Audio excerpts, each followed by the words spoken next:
Mac's restaurant, nobody calls it McFarland's, is a mystery. It is off the beaten track. It is not smart. It does not advertise. It provides nothing nearer to an orchestra than a solitary piano. Yet, with all these things against it, it is a success. In theatrical circles especially, it holds a position which might turn the white lights of many a supper palace green with envy. This is mysterious. You do not expect Soho to compete with and even eclipse Piccadilly in this way.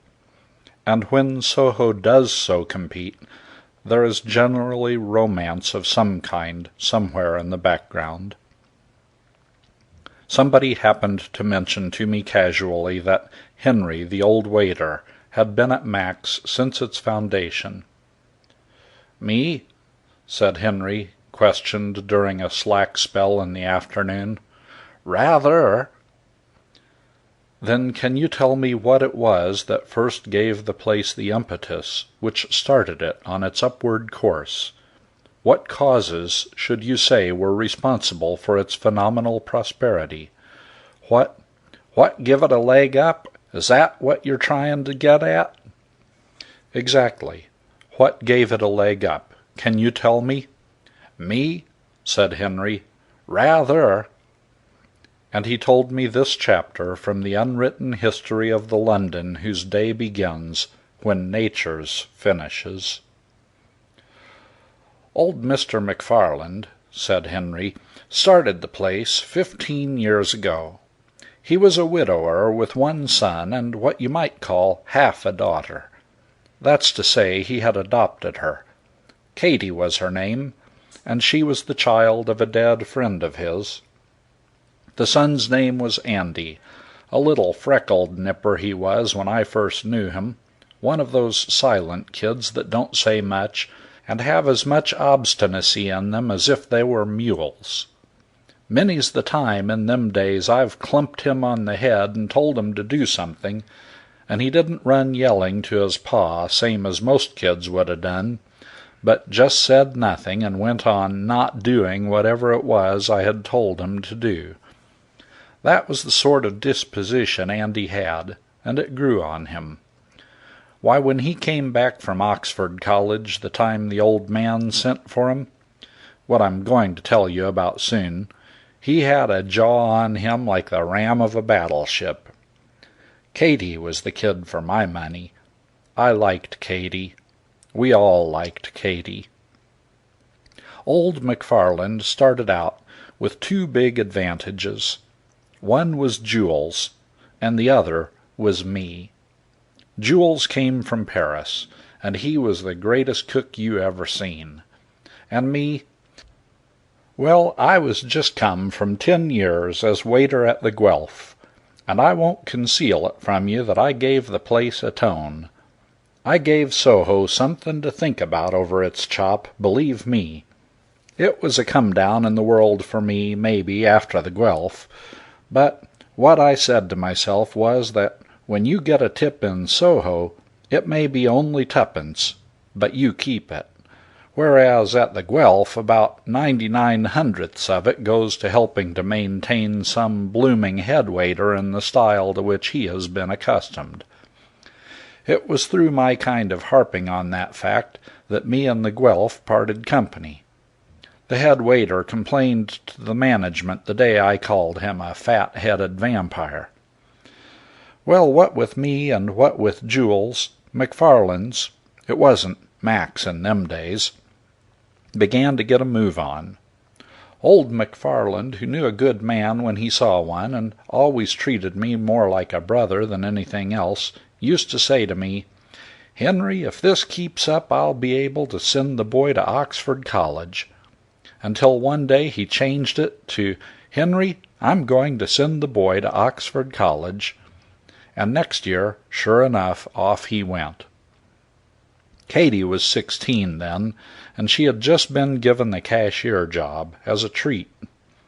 She wanted to do something to help the old man, so he put her on a high chair behind a wire cage with a hole in it, and she gave the customers their change. And let me tell you, mister, that a man that wasn't satisfied after he'd had me serve him a dinner cooked by Jules and then had a chat with Katy through the wire cage would have groused at paradise. For she was pretty, was Katy, and getting prettier every day. I spoke to the boss about it. I said it was putting temptation in the girl's way to set her up there right in the public eye, as it were, and he told me to hop it. So I hopped it. Katy was wild about dancing. Nobody knew it till later, but all this while it turned out she was attending regular one of them schools. That was where she went to in the afternoons when we all thought she was visiting girlfriends. It all come out after, but she fooled us then. Girls are like monkeys when it comes to artfulness. She called me Uncle Bill because she said the name Henry always reminded her of cold mutton. If it had been young Andy that had said it, I'd have clumped him one, but he never said anything like that. Come to think of it, he never said anything much at all. He just thought a heap without opening his face. So young Andy went off to college, and I said to him, "Now then, you young devil, you be a credit to us, or I'll fetch you a clip when you come home." And Katy said, "Oh, Andy, I shall miss you." And Andy didn't say nothing to me, and he didn't say nothing to Katy, but he gave her a look. And later in the day I found her crying, and she said she'd got a toothache, and I went round the corner to the chemist's and brought her something for it.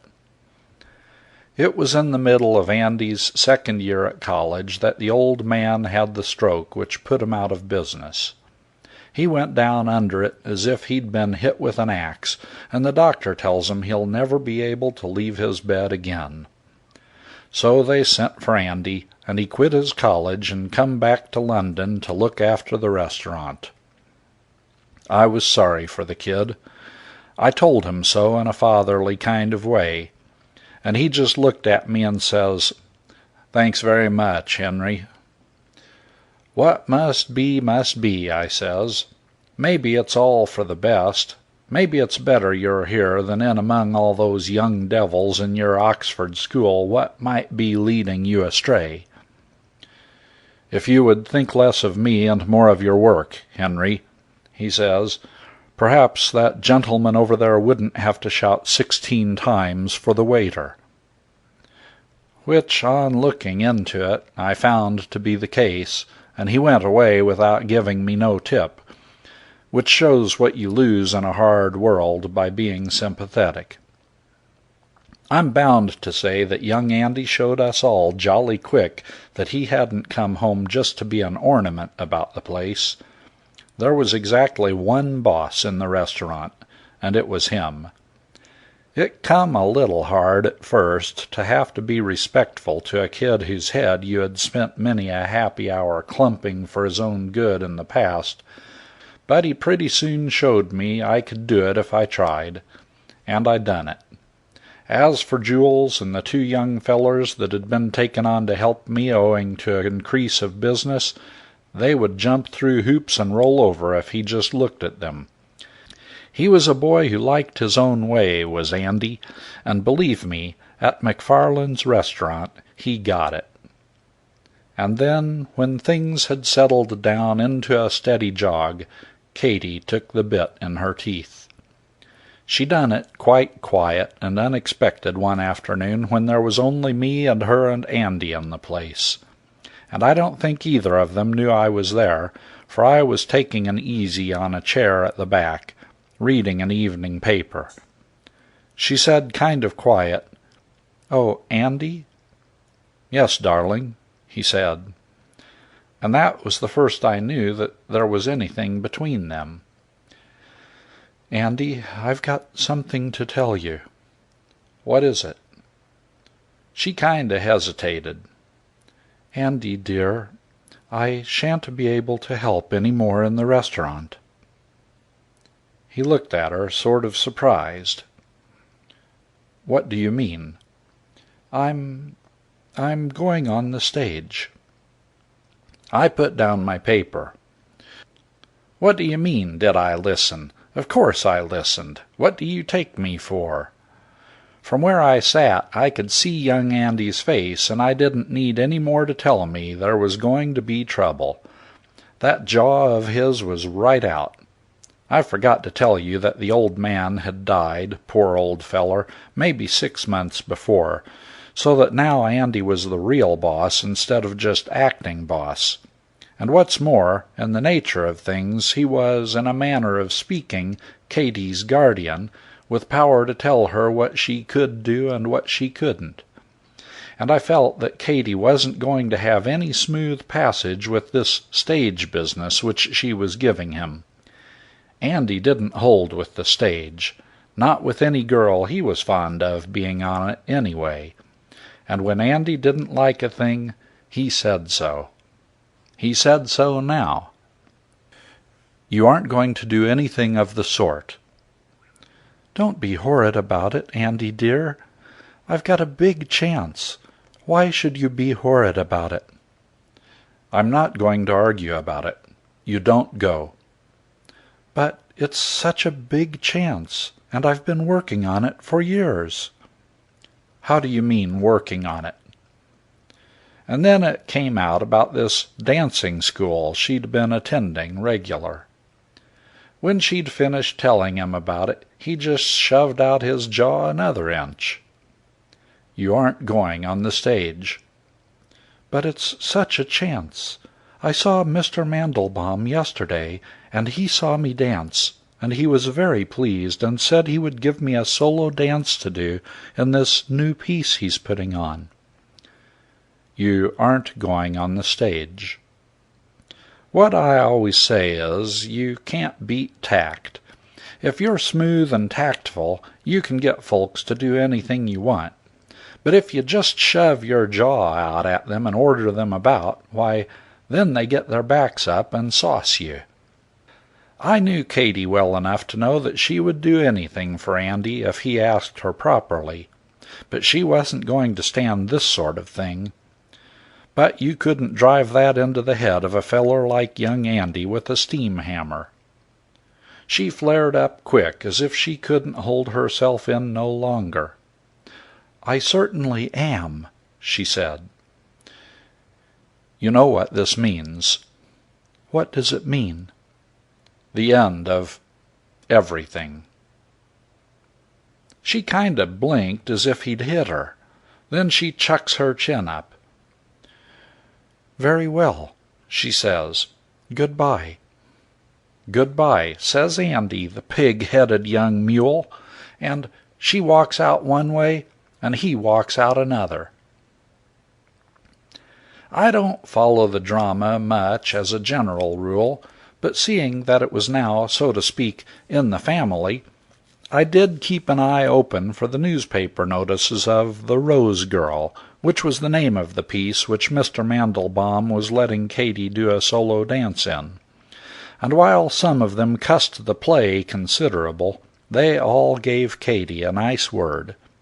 One feller said that she was like cold water on the morning after, which is high praise coming from a newspaper man. There wasn't a doubt about it. She was a success. You see, she was something new, and London always sits up and takes notice when you give it that. There were pictures of her in the papers, and one evening paper had a piece about How I Preserve My Youth, signed by her. I cut it out and showed it to Andy. He gave it a look. Then he gave me a look, and I didn't like his eye. "Well?" he says. "Pardon?" I says. "What about it?" he says. "I don't know," I says. "Get back to your work," he says. So I got back. It was that same night that the queer thing happened. We didn't do much in the supper line at McFarland's as a rule in them days, but we kept open, of course, in case Soho should take it into its head to treat itself to a Welsh rabbit before going to bed. So all hands was on deck, ready for the call if it should come, at 11:30 that night, but we weren't what you might term sanguine. Well, just on the half hour, up drives a taxicab, and in comes a party of 4. There was a nut, another nut, a girl, and another girl. And the second girl was Katy. "Hello, Uncle Bill," she says. "Good evening, madam," I says, dignified, being on duty. "Oh, stop it, Uncle Bill," she says. "Say hello to a pal, and smile prettily, or I'll tell them about the time you went to the White City." Well, there's some bygones that are best left bygones, and the night at the White City what she was alluding to was one of them. I still maintain, as I always shall maintain, that the constable had no right to... But there, it's a story that wouldn't interest you. And anyway, I was glad to see Katy again, so I give her a smile. "Not so much of it," I says. "Not so much of it. I'm glad to see you, Katy." 3 cheers. Jimmy, I want to introduce you to my friend, Uncle Bill. Ted, this is Uncle Bill. Violet, this is Uncle Bill. It wasn't my place to fetch her on one side of the head, but I'd have liked to have, for she was acting like she'd never used to act when I knew her, all tough and bold. Then it come to me that she was nervous. And natural, too, seeing young Andy might pop out any moment. And sure enough, out he popped from the back room at that very instant. Katy looked at him, and he looked at Katy, and I seen his face get kind of hard, but he didn't say a word, and presently he went out again. I heard Katy breathe sort of deep. "He's looking well, Uncle Bill, ain't he?" she says to me, very soft. "Pretty fair," I says. "Well, kid, I've been reading the pieces in the papers. You've knocked 'em." "Ah, don't, Bill," she says, as if I'd hurt her. And me meaning only to say the civil thing. Girls are rum. When the party had paid their bill and give me a tip which made me think I was back at the Guelph again, only there weren't any Dick Turpin of a head waiter standing by for his share, they hopped it. But Katy hung back and had a word with me. "He was looking well, wasn't he, Uncle Bill?" "Rather." Does he ever speak of me?" "I ain't heard 'em." "I suppose he's still pretty angry with me, isn't he, Uncle Bill? You're sure you've never heard him speak of me?" So to cheer her up, I tells her about the piece in the paper I showed him, but it didn't seem to cheer her up any, and she goes out. The very next night, in she come again for supper, but with different nuts and different girls. There was 6 of them this time, counting her, and they'd hardly sat down at their table when in come the fellers she had called Jimmy and Ted, with 2 girls, and they sat eating of their suppers and chaffing one another across the floor, all as pleasant and sociable as you please. "I say, Katy," I heard one of the nuts say, "you were right. He's worth the price of admission." I don't know who they meant, but they all laughed, and every now and again I'd hear them praising the food, which I don't wonder at, for Jules had certainly done himself proud. All artistic temperament, these Frenchmen are. The moment I told him we had company, so to speak, he blossomed like a flower does when you put it in water. "Ah, see, at last," he says, trying to grab me and kiss me. "Our fame has gone abroad in the world, which amuses himself, ain't it? For a good supper connexion I have always prayed, and he has arrived." Well, it did begin to look as if he was right. 10 high-class supper folk in an evening was pretty hot stuff for McFarland's. I'm bound to say I got excited myself. I can't deny that I missed the Guelph at times. On the 5th night, when the place was fairly packed and looked for all the world like Oddies or Romanos, and me and the two young fellers helping me was working double tides, I suddenly understood, and I went up to Katy, and, bending over her very respectful with the bottle, I whispers, "Hot stuff, kid. This is a jolly fine boom you're working for the old place." And by the way she smiled back at me, I seen I had guessed right. Andy was hanging round, keeping an eye on things, as he always done, and I says to him when I was passing, "She's doing us proud, bucking up the old place, ain't she?" And he says, "Get on with your work." And I got on. Katy hung back at the door when she was on her way out, and had a word with me. "Has he said anything about me, Uncle Bill?" "Not a word," I says, and she goes out. You've probably noticed about London, mister, that a flock of sheep isn't in it with the nuts, the way they all troop on each other's heels to supper places. One month they're all going to one place, next month to another. Someone in the push starts the cry that he's found a new place, and off they all go to try it. The trouble with most of the places is that once they've got the custom, they think it's going to keep on coming, and all they've got to do is lean back and watch it come. Popularity comes in at the door, and good food and good service flies out at the window. We wasn't going to have any of that at McFarland's, even if it hadn't been that Andy would have come down like half a ton of bricks on the first sign of slackness. Jules and me, both of us, had our professional reputations to keep up. I didn't give myself no airs when I seen things coming our way.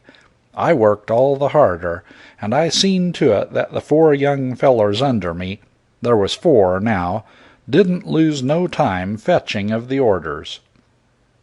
The consequence was that the difference between us and most popular restaurants was that we kept our popularity.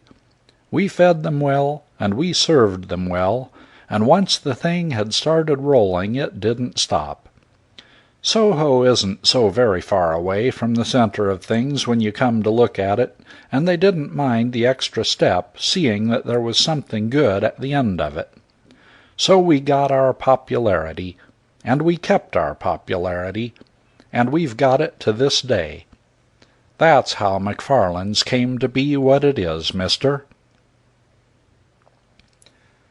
With the air of one who has told a well-rounded tale, Henry ceased, and observed that it was wonderful the way Mr. Woodward of Chelsea preserved his skill in spite of his advanced years. I stared at him. "But heavens, man," I cried, "you surely don't think you've finished? What about Katy and Andy? What happened to them? Did they ever come together again?" "Oh, said Henry, "I was forgetting." And he resumed. "As time went on, I began to get pretty fed up with young Andy. He was making a fortune as fast as any feller could out of the sudden boom in the supper custom, and he knowing perfectly well that if it hadn't have been for Katy, there wouldn't have been any supper custom at all. And you'd have thought that anyone claiming to be a human being would have had the gratitude to forgive and forget and go over and say a civil word to Katy when she come in. But no, he just hung around looking black at all of them, and one night he goes and fairly does it. The place was full that night, and Katy was there, and the piano going, and everybody enjoying themselves, when the young feller at the piano struck up the tune what Katy danced to in the show. Catchy tune it was. Lum-tum-tum, tiddly-dum. Something like that it went. Well, the young feller struck up with it, and everybody began clapping and hammering on the tables and hollering to Katy to get up and dance, which she done in an open space in the middle. And she hadn't hardly started when along come young Andy. He goes up to her, all jaw, and I seen something that wanted dusting on the table next to him, so I went up and began dusting it, so by good luck I happened to hear the whole thing. He says to her very quiet, "You can't do that here. What do you think this place is?" And she says to him, "Oh, Andy." "I'm very much obliged to you," he says, "for all the trouble you seem to be taking, but it isn't necessary. McFarland's got on very well before your well-meant efforts to turn it into a bear garden." And him coining the money from the supper custom. Sometimes I think gratitude's a thing of the past, and this world not fit for a self-respecting rattlesnake to live in. "Andy," she says. "That's all. We needn't argue about it. If you want to come here and have supper, I can't stop you, but I'm not going to have the place turned into a nightclub." I don't know when I've heard anything like it. If it hadn't have been that I hadn't have got the nerve, I'd have give him a look. Katy didn't say another word, but just went back to her table. But the episode, as they say, wasn't concluded. As soon as the party she was with seen that she was through dancing, they began to kick up a row, and one young nut with about 1.25 inches of forehead and the same amount of chin kicked it up a special. "No, I say, you know," he hollered. "That's too bad, you know. Encore! Don't stop! Encore!" Andy goes up to him. "I must ask you, please, not to make so much noise," he says, quite respectful. "You are disturbing people." "Disturbing be damned! Why shouldn't she?" "One moment. You can make all the noise you please out in the street, but as long as you stay in here, you'll be quiet. Do you understand?" Up jumps the nut. He'd had quite enough to drink. I know, because I'd been serving him. "Who the devil are you?" he says. "Sit down," says Andy. And the young feller took a smack at him. And the next moment Andy had him by the collar and was chucking him out in a way that would have done credit to a real professional down Whitechapel way. He dumped him on the pavement as neat as you please. That broke up the party. You can never tell with restaurants. What kills one makes another. I've no doubt that if we had chucked out a good customer from the Guelph, that would have been the end of the place. But it only seemed to do McFarland's good. I guess it gave just that touch to the place which made the nuts think that this was real Bohemia. Come to think of it, it does give a kind of charm to a place if you feel that at any moment the feller at the next table to you may be gathered up by the slack of his trousers and slung into the street. Anyhow, that's the way our supper custom seemed to look at it, and after that you had to book a table in advance if you wanted to eat with us. They fairly flocked to the place. But Katy didn't. She didn't flock. She stayed away. And no wonder, after Andy behaving so bad. I'd have spoke to him about it, only he wasn't the kind of feller you do speak to about things. One day I says to him, to cheer him up, "What price this restaurant now, Mr. Andy?" "Curse the restaurant," he says. "And him with all that supper custom. It's a rum world. Mister, have you ever had a real shock? Something that came out of nowhere and just knocked you flat? I have, and I'm going to tell you about it. When a man gets to be my age and has a job of work which keeps him busy till it's time for him to go to bed, he gets into the habit of not doing much worrying about anything that ain't shoved right under his nose. That's why about now Katy had kind of slipped my mind. It wasn't that I wasn't fond of the kid, but I'd got so much to think about, what with having 4 young fellers under me and things being in such a rush at the restaurant, that if I thought of her at all, I just took it for granted that she was getting along all right and didn't bother. To be sure, we hadn't seen nothing of her at McFarland's since the night when Andy bounced her pal with the small size and foreheads, but that didn't worry me. If I'd been her, I'd have stopped away the same as she done, seeing that young Andy still had his hump. I took it for granted, as I'm telling you, that she was all right, and that the reason we didn't see nothing of her was that she was taking her patronage elsewhere. And then one evening, which happened to be my evening off, I got a letter, and for 10 minutes after I read it, I was knocked flat. You get to believe in fate when you get to be my age, and fate certainly had taken a hand in this game.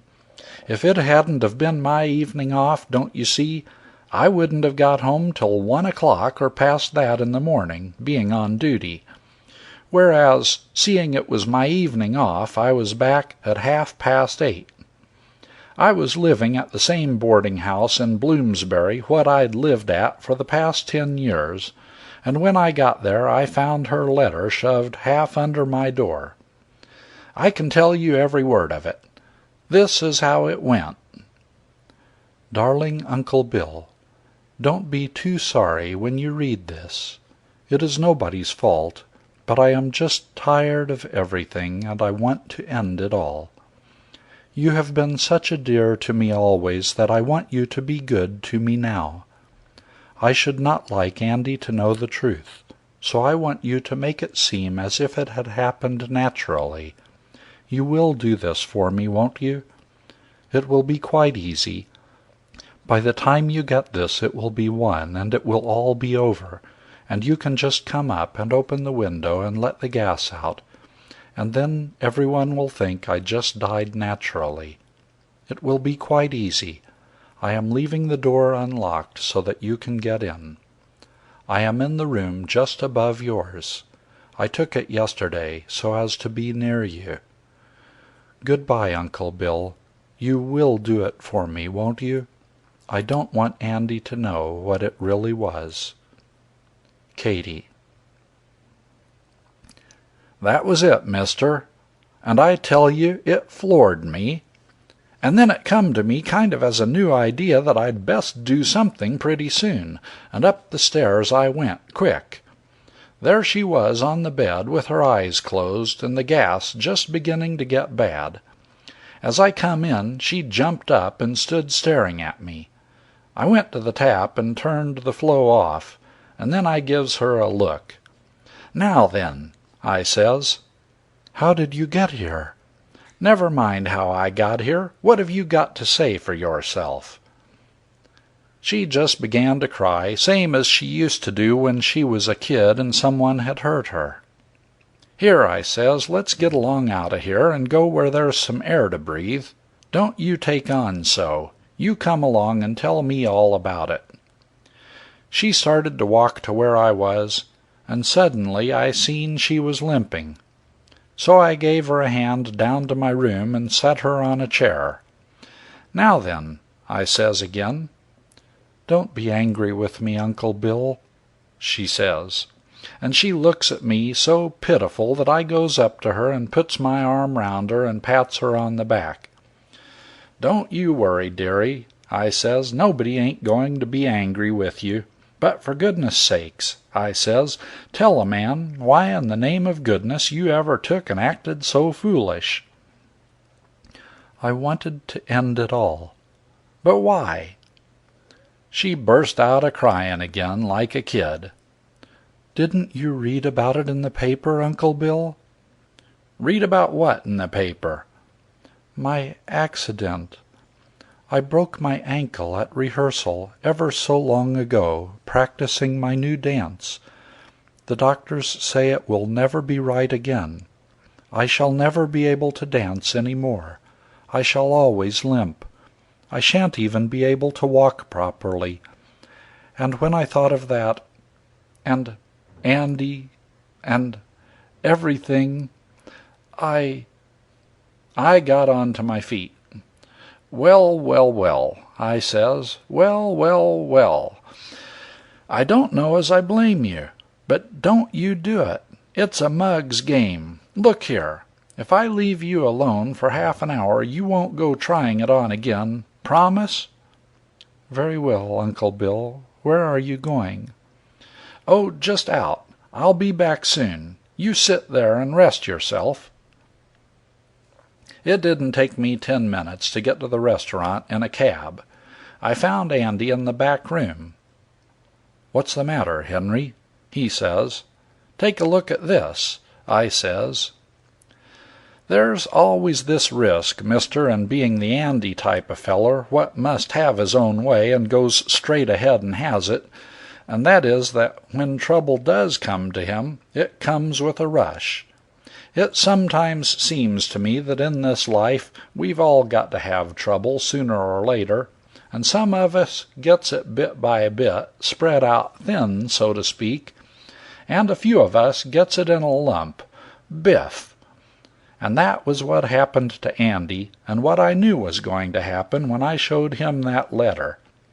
I nearly says to him, "Brace up, young feller, because this is where you get it." I don't often go to the theater, but when I do, I like one of those plays with some ginger in them, which the papers generally cuss. The papers say that real human beings don't carry on in that way. Take it from me, mister, they do. I seen a feller on the stage read a letter once which didn't just suit him, and he gasped and rolled his eyes and tried to say something and couldn't, and had to get hold on a chair to keep him from falling. There was a piece in the paper saying that this was all wrong and that he wouldn't have done them things in real life. Believe me, the paper was wrong. There wasn't a thing that feller did that Andy didn't do when he read that letter. "God," he says, "is she isn't, were you in time?" he says.